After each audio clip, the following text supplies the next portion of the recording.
szükségünk lesz 5 forintosra, ami itt van ugye, és egy választott kártyára. Ezt most csak ti látjátok, remélem jól lehet látni. Jó. A kártyát most beteszem a közepére. Ugye még azt is megmutatom, hogy nincs megfordítva, tehát szinte lehetetlen, nincs megfordítva. Jó. Mutatok most egy másikat, amit utálok a trükkbe, és majd 100-szor meg kell csinálni.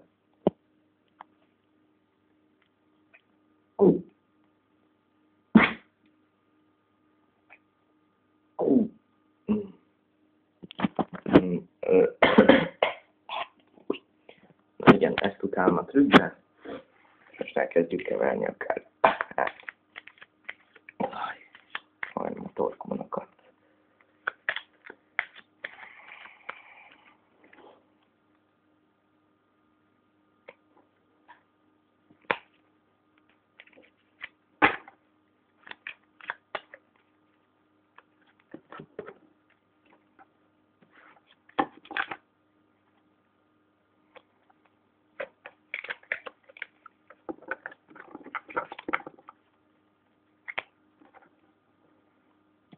És ha most minden igaz, az lesz a ti kártyátok, ami a második felülről, és rajta a pincre tetején.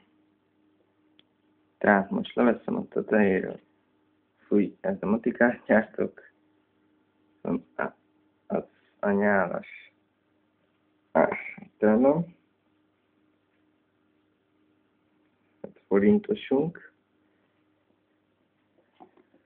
Jó, és ha minden igaz, ez volt a ti kártyátok. Ha tetszett, lájkoljátok. Köszi a figyelmet!